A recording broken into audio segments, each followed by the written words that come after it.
never wanted any of this. I never wanted to be in the games. Hi, I'm Dunlevy, film critic at the Montreal Gazette. This week we're going to talk about The Hunger Games, Mockingjay Part 1. It felt like it was kind of building up to something and to a payoff, and the payoff didn't actually come. I just wanted to save my sister and keep Peter alive. Miss Everdeen, it's the things we love most.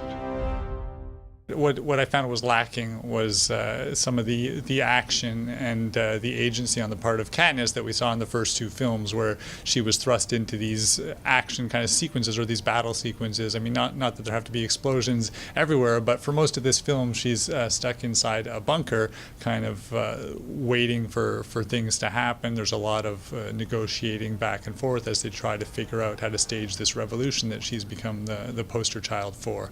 One thing I did like about it is the mood is very strong, and it reminded me a bit of kind of like The Empire Strikes Back in the Star Wars series, minus all the battles that take place in that film, but with this sense of a kind of epic saga unfolding.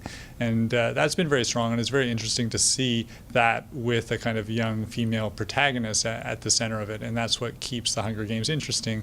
And Jennifer Lawrence is very strong in the role, and she kind of mixes emotion and strength. And she's a fitting heroine for the tale.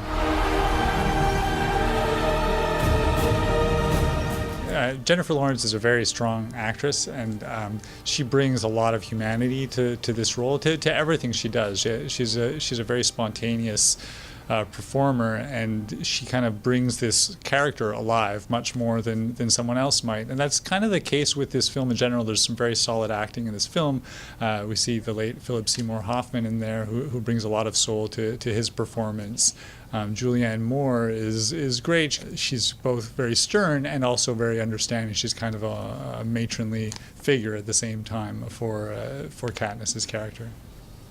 All to say, basically, this is kind of more mood than substance, but if you want to go see mood, it's done very well.